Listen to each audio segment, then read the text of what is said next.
Hey guys, how are you all? Welcome back to MedSteps YouTube channel. So today in this video we are discussing about very high yield topic, that is septic arthritis. The septic arthritis most commonly we can see in our medical field. Okay, so what is septic arthritis? Septic arthritis is a serious joint infection. It happens when bacteria and virus or fungi get into your joint, and usually through the blood. That means it mostly affects on joints. In joints also large joints, for example like knee joint, hip joint and shoulder joint. Okay, that patient will come with this type of image. If you are seeing this image, you can see that left knee got swelled, and we can see warm and redness and swelling and restriction of range of motion and too much tenderness, and while walking and while sitting and everything, that patient will get pain. Okay, so this is higher incidence in older adults. That means mostly we can see after 80 years old, or mostly if anyone have history of arthritis, and some adult athletes, and this type of people we can see this type of septic arthritis. Higher incidence in older people and adults. In adults also, if any person have immunocompromised, that means reducing of immunity, that patient can get septic arthritis. Okay, so now we are going to discuss about some basic things about joint. This infection mostly happens in joint space because of bacteria. This bacteria leading to joint inflammation and rapid cartilage destruction and potential permanent disability. For example, if you are seeing this image, you can see these two bones.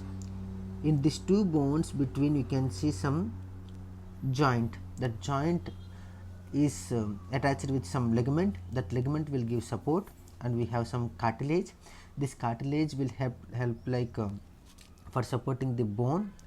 Okay, and joint lining, and inside the joint and inside the that synovial joint, you can see synovial fluid. Okay, this is the normal healthy joint. If you are seeing the damaged joint, that means arthritis patient, you can see this type of joint. That cartilage got destruction, that means destroyed, and this ligament got laxity, means ligament got loosening, ligament loosening, we call ligament laxity. And we can see some that joint lining got inflamed. Okay, why this thing happened? Because of bacteria. Okay, because bacteria can release some toxins and these things, and it will leads to this type of condition. Okay, we can discuss this thing little deep in pathophysiology. Good. Now this is the true orthopedic emergency. Why? If any person have septic arthritis, that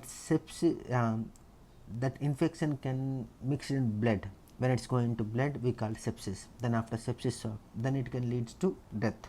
So that's why this is very orthopedic emergency condition. And I already mentioned this thing, it affects large joints. Okay, now what are the causes? Causative organisms can cause this type of septic arthritis. Now we are going to discuss etiology. First of all, that is Staphylococcus aureus. First one, S. aureus. This is most common in both adults and children, and greater than 2 years old. Okay, with invasive joint procedures. If any child or any children greater than 2 years, if we are doing any invasive joint procedures, that means we are giving some steroids and some invasive joint procedures, if you are doing anything, means that because of the S. aureus, that patient can develop septic arthritis. Okay, second one, Kinjala kingai. This is the most common in infants and children up to 2 years of age. It's recognized as an important pathogen. Okay, this thing mostly we are seeing in infants and children. So if less than 2 years old, bacteria causative organism means Kinjala kingai. If more than 2 years of causative organism of septic arthritis means that is Staph aureus. Okay, next one, streptococci. Streptococci is like various species can cause septic arthritis. For example, S. pyogenes and S. pneumonia. S. pyogenes is group A streptococci. This is the main common culprits to cause septic arthritis. Next, we are discussing about N. gonorrhea, means Neisseria gonorrhea. It's sexually active individuals and it's like gonococcal arthritis. In gonococcal arthritis, mostly we can see like joint involvement, skin lesions also, and tenosynovitis. Itis we can see. Next one, gram negative rods. In gram negative rods, we can see like E. coli and Pseudomonas aeruginosa. This Pseudomonas aeruginosa is most common and more prevalent. This is mostly we can see in older adult and those with comorbidities. Next one, Staphylococcus epidermidis. This is Staphylococcus epidermidis and Staph aureus associated with prosthetic joint infections. If any person did knee replacement surgery or prosthetic joint replacement, for these people mostly infection happening means that is because of Staphylococcus epidermidis and Staph aureus. Healthcare associated cases of septic arthritis. Next one, Haemophilus influenza. In Haemophilus influenza, previously common cause in children, because if the children is not getting any vaccine, then that person can get this septic arthritis. Next one, Mycobacterium tuberculosis and atypical mycobacteria. This is fungal. This mostly happens because of that patient individual is immunocompromised. Next one, Borrelia burgdorferi. That means it's like this causative organisms associated with Lyme disease and it's manifest to septic arthritis if we are not treating properly or if we left untreated. Okay, and some host factors also can cause septic arthritis like advanced age, if any patient have diabetes or immunosuppression patient like cancer, this type of patients. Next, joint trauma, if any person got traumatic incidents in his life, and prosthetic joint implants I already mentioned, and underlying joint diseases like meniscus problems, like maybe osteoarthritis, rheumatoid arthritis, this type of things. Now we are going to discuss about pathophysiology.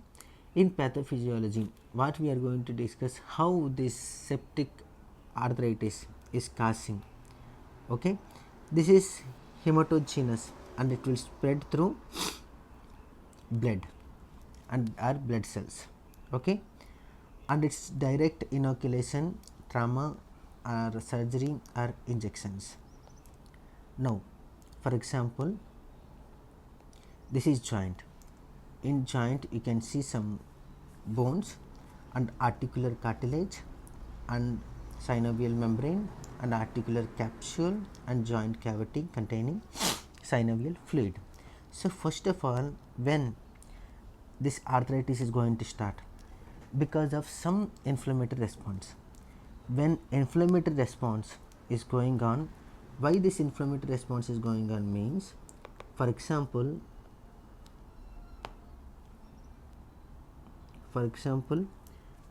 this is bacteria.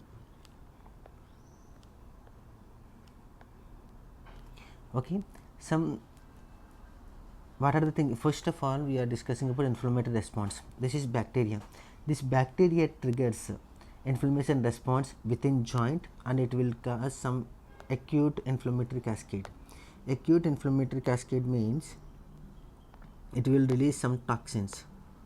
Okay, so that time what will happen? The synovial membrane will get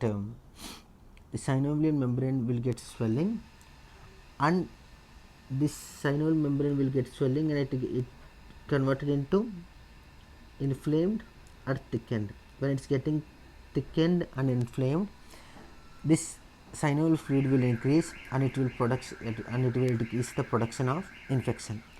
And the synovial fluid membrane, it is produce excess synovial fluid. Because of excess synovial fluid, the knee will get swell.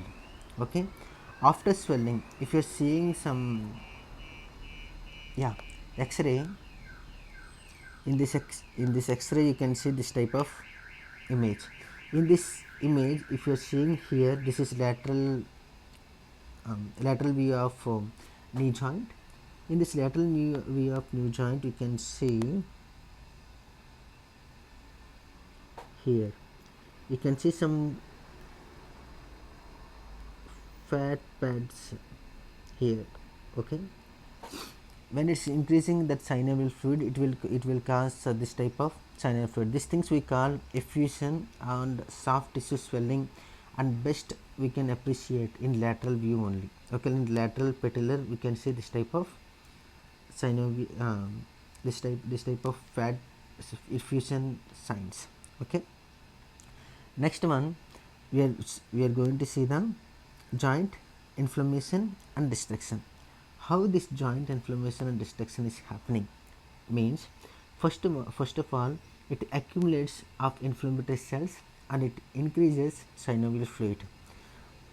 Then after, the joint swellings and release of inflammatory mediators, and this that severe, because of that swelling, the bacteria will release some inflammatory mediators. Because of inflammatory mediators, that that patient will feel severe joint pain. For example, that bacteria mediators will release prostaglandins. The prostaglandins will sensitive that part. Because of that sensation, that nociceptors will activate and it will cause severe joint pain.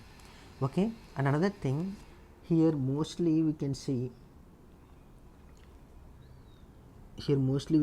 joint inflammation. This joint inflammation can cause stiffness and restricted movements. Why? If that joint space decreased, means automatic that two bones coming together. When it's coming together, that muscle will get weak.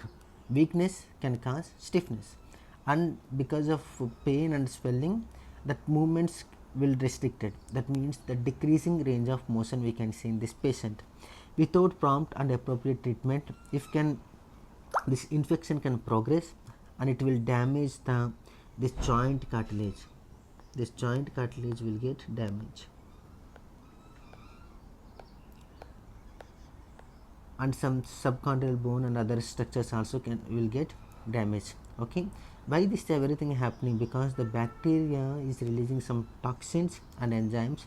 It's directly damage the articular cartilage, and we can see some destruction in the synovial joint. Okay, next, this infection can spread to underlying bone, and we can see some bone erosions and loss of bone integrity. Now, in severe infection cases, what will happen means, in severe infection cases, synovial fluid will convert into, it will form some abscess within the around joint, and then after, the tissue will get damaged and the tissue will get destruction, and this prolonged inflammation and joint destruction can cause permanent joint deformity. Okay, because of this joint deformity, we can see some patients with genu valgum or genu varum. Okay, based on that patient deformity. Okay, so this is the pathophysiology of septic arthritis. Next, we are going to discuss about risk factors. What are the risk factors? If any patient age greater than 80 years, they are very prone to get this type of problem. Why? Because if in that age that immunity will decrease, and that muscles will get weakness, and the joint will get like that bone density will decrease. So because of this many things, that people we can see septic arthritis. And another thing, if any patient have diabetes, if like autoimmune disease, rheumatoid arthritis, immunosuppression, joint prosthetics if already they used, or recent joint surgery, or injections, or intravenous drug use, or skin infections, this type of things can cause septic arthritis. And another thing, corticosteroids also can cause septic arthritis. Now what are the clinical features we can see in septic arthritis? First one, swelling. I already told why the patient getting swellings and everything in pathophysiology. This is accompanied by redness and warmth. Next one, severe pain. Because of that swelling, I already told about prostaglandin. This thing, this prostaglandin will cause the sensitivity in joint, then it restricted movements and difficulty in weight bearing also can cause severe pain. And systemic symptoms like fever, chills like episode of shivering and feeling cold. And next, fatigue means tired, and lethargy like loss of energy feeling. Next, most common joints in adults, knee, hip and shoulder joint. In children, mostly we can say in hip joint. How we can investigate the septic arthritis means, first one, blood test. In blood test, that CBC, in complete blood count, that WBC will increase, especially neutrophils. Next, in ESR, erythrocyte sedimentation rate and C-reactive protein will elevate. And blood culture also we can see in more than 2. Okay. And joint aspiration is very mandatory for septic arthritis. Why? Because of this thing, we can easily find out the what are the things, and we can check differential diagnosis and how we can manage the joint aspiration. With joint aspiration, then after joint aspiration we can use antibiotics and these things. Okay, based on that color and the fluid and everything, we can easily understand how much severe is this. So in joint aspiration, first one, in appearance we can see cloudy and turbid and purulent discharge, drainage, and cell count greater than 50,000 to 1 lakh WBC, we can see neutrophils. Next, gram stain. In gram stain is positive or negative, we can check. And in culture and sensitivity, based on that sensitivity we can give medication like antibiotics. Next, crystal analysis. Why crystal analysis we are doing means, if any crystals are there means we can think about gout. Next, in imaging, in X-ray we can see soft tissue swelling and joint space narrowing in late. Okay, in ultrasound we can detect effusion and especially in hip. In MRI and CT we can detect the adjacent osteomyelitis. Next, management. How we can do the management? First, we have to start with antibiotic after joint aspiration, because they are very prone to get infection and abscess, these things. That's why after joint aspiration we are going to start antibiotic. How we are going to start antibiotic means, first we have to start with 2 weeks intravenous antibiotic, then after 2 to 4 weeks orally we have to give. Total 6 weeks we have to use the this antibiotic prophylaxis thing. Then we have to use antibiotics. First one, common empiric antibiotic choices. First one, ceftriaxone 2 grams intravenous once daily we have to give. If ceftriaxone is not available means, we can choose the vancomycin 15 to 20 milligram per kg intravenous loading dose. It's followed by 15 to 20 milligram per kg intravenous every 8 to 12 hours we can give.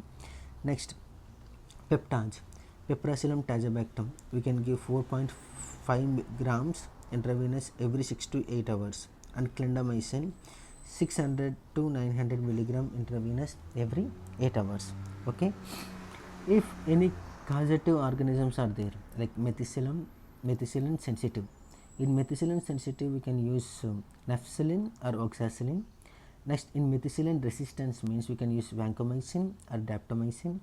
If streptococcus species there means we can use penicillin or ceftriaxone. If gram negative bacteria means we can use ceftriaxone or cefepime. Okay, next we can do the joint drainage. In joint drainage we can do like urgent arthrocentesis or surgical washout. If pus is reaccumulating after drainage also, then we have to repeat the joint drainage. What are the advantages with joint drainage means, we are removing the purulent material and we are reducing the bacterial load and we are improving the antibiotic penetration. If we are removing the purulent material, then it will we are increasing the healing property. Okay, next one, joint lavage. Joint lavage means we are washing with sterile saline inside the joint. Next one, joint replacement also we can do, like total joint arthroplasty. If we are using antibiotic after joint joint replacement surgery, we have to use rifampin in medication. Okay, we have to add rifampin. Next we can use, we have to do some supportive measures also, like for decreasing pain we have to use analgesic and antipyretics, and we have to use some splinting during acute phase and after physiotherapy if that infection is cleared. Okay, so next, complications. What are the complications we can see is like this joint damage will be like irreversible, and it can cause osteomyelitis and chronic arthritis and growth disturbances in children, and sepsis or death if delayed. Okay, so these are the things for septic arthritis. So here today in this video we discussed about what is septic arthritis and what are the causative organisms like etiology, and then after we discussed a little pathophysiology, then after risk factors, and then after clinical features and investigation, and how we can manage these patients, and if we are not, what are the complications we will get. Okay, if you like this video, like, share and subscribe. We will meet in our next video. Take care. Bye bye.